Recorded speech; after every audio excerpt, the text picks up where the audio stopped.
YouTube, what's going on, y'all? We back at it, man. Another episode, Words with Waters. But yours truly, Words by Waters. Um, yeah, man, we here. We here, man. It's last days of this year, man. Last days of this year. It's been a very eventful year. It's been a very eventful last couple of years, man. With everything that's been going on in the world. So definitely. I hope that everyone is looking forward to all their goals, all the things that's in the future for everyone, man. Everything that you have going on, ladies and gentlemen, men and women, all the things that you have going on. Start this episode lighting a Palo Santo. Excuse this lighter, man. It be sounding like it just don't have no fire in it, right? That's how people sound sometimes. People sound like they don't have no fire in them. Your flame may dwindle, y'all, but never let it blow out. You know, the flame may dwindle. Some days you might feel beat up, you might feel tired, you might feel over it. You know what I'm saying? Over everything that's going on in your life, but never let the flame go out. It may dwindle, but never let it go out. Like this Palo Santo real quick. I had to go hit up the neighborhood today to get it, man. Like I said, if y'all are any type of familiarity with the city of Atlanta and the East Side, Little Five, go holler at Blue Crystal, man.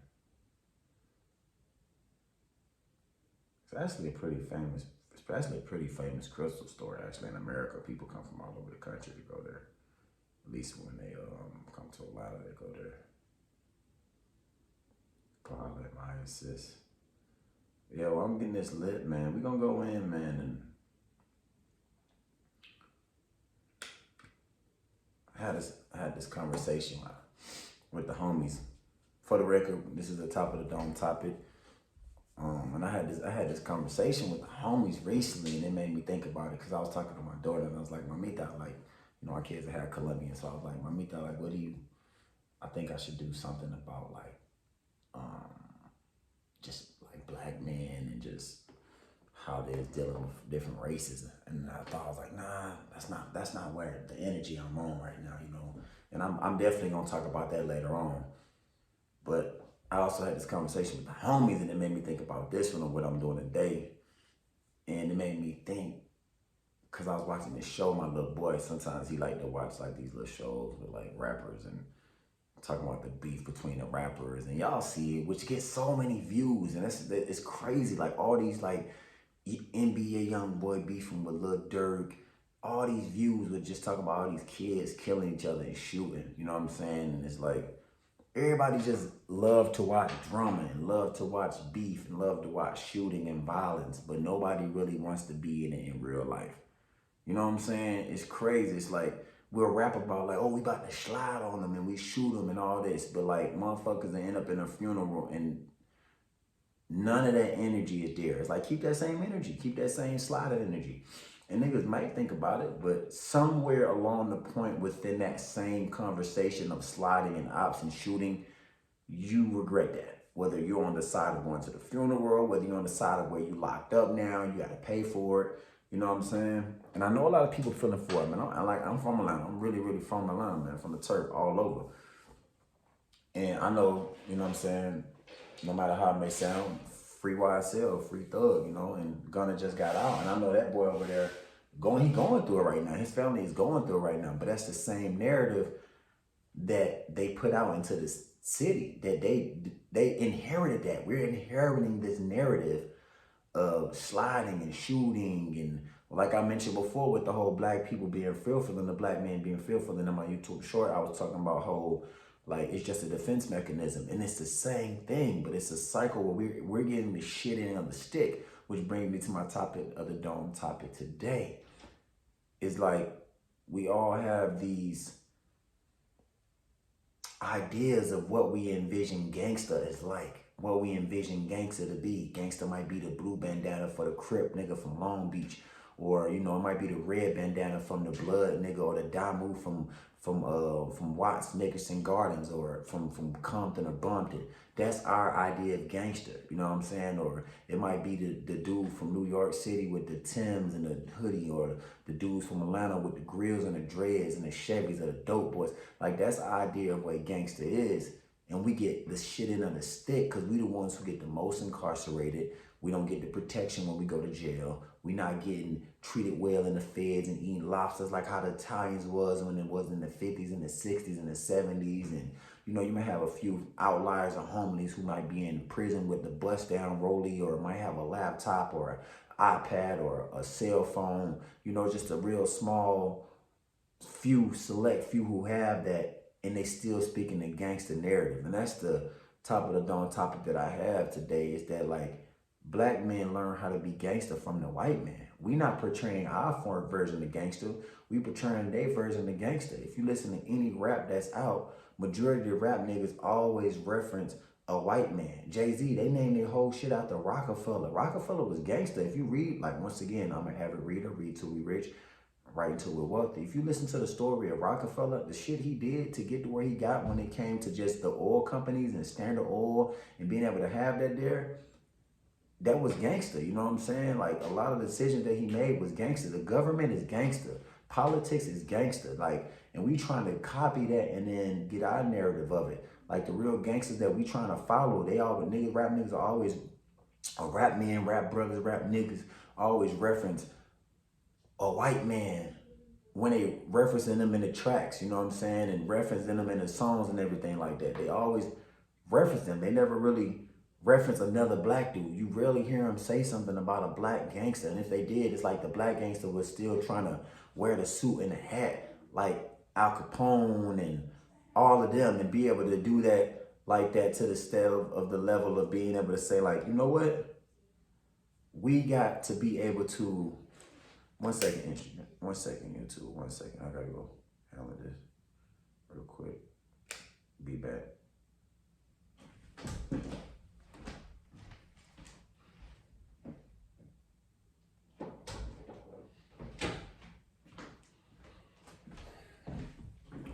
My bad, y'all. I promise to always keep it raw and real with y'all. Had to go over and close this door real quick. But yeah, we referenced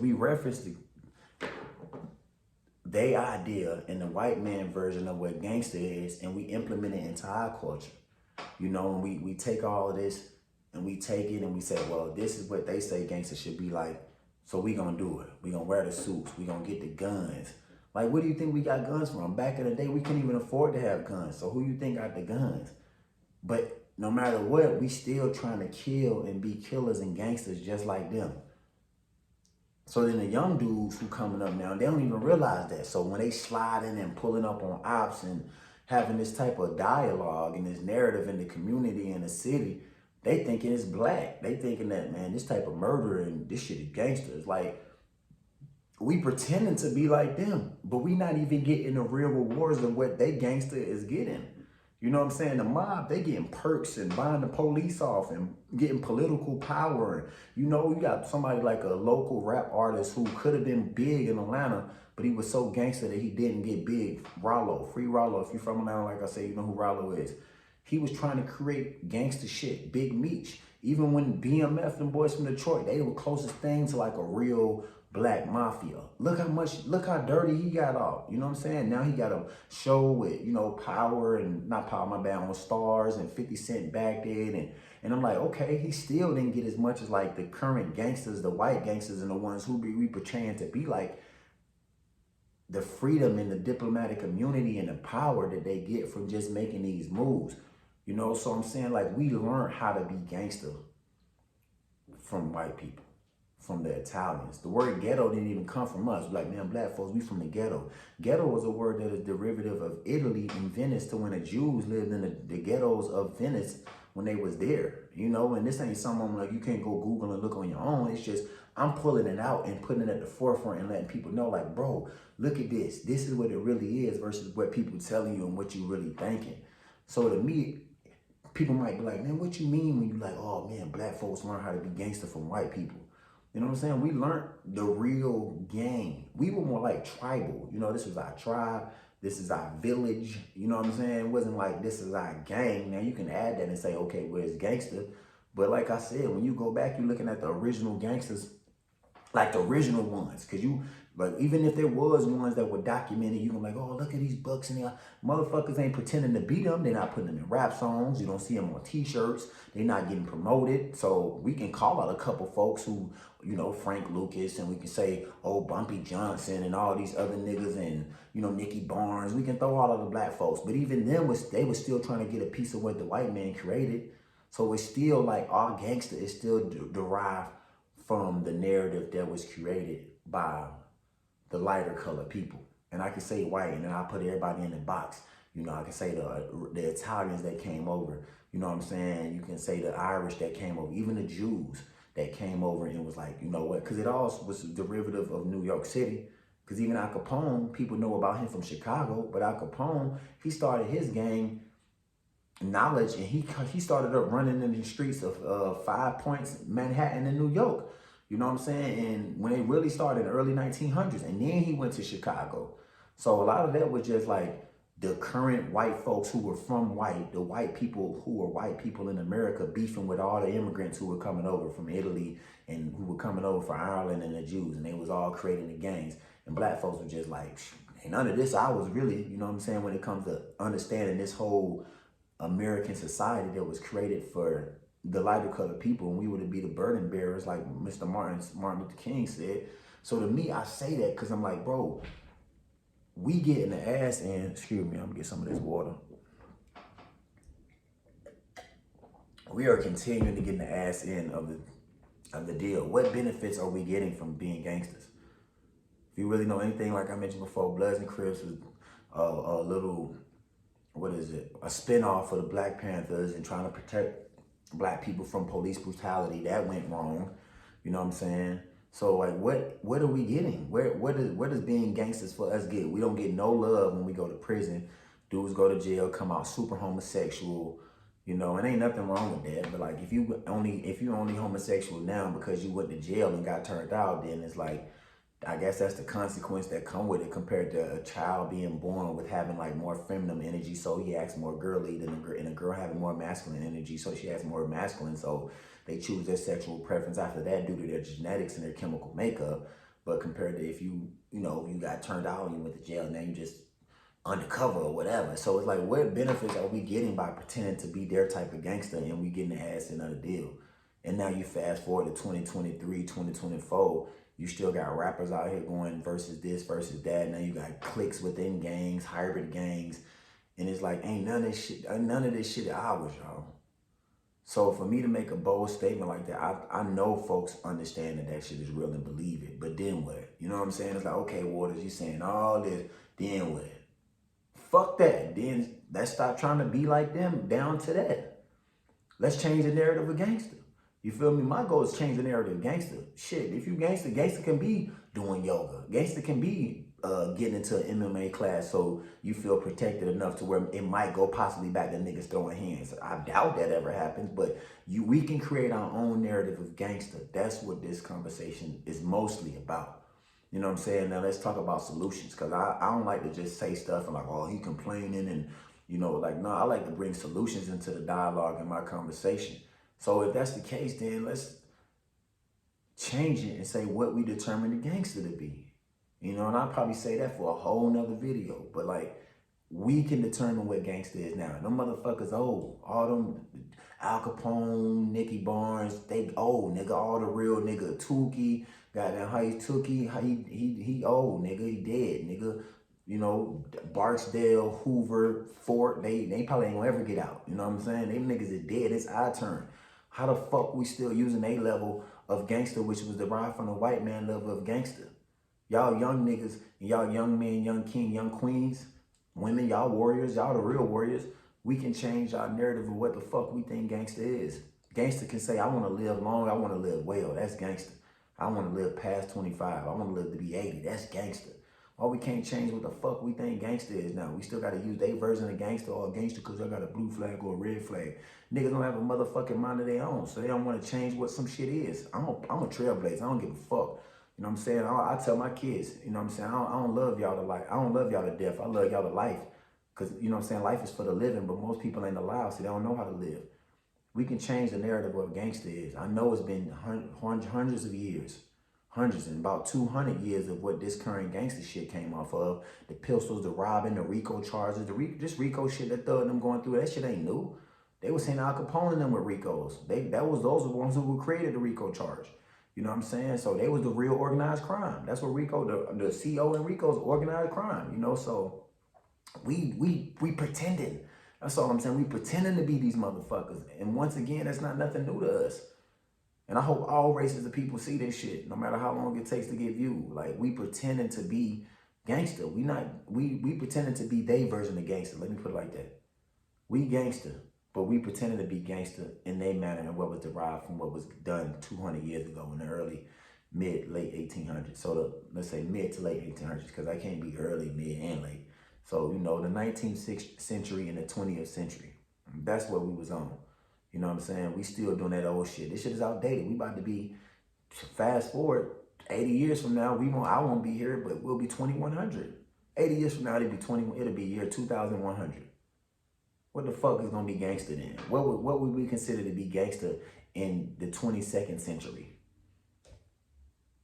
Will it still be the old Al Capone shit that we still doing, the old Italian shit, the mafia, the real mob, the Sicilian? You can't even be a made man unless you was from the motherland or the homeland, the real turf in Sicily. And they should be organized. They should be like, you gotta stick to it. It's either this or it's nothing. We still shaky as fuck. So at least theirs is connected to some shit.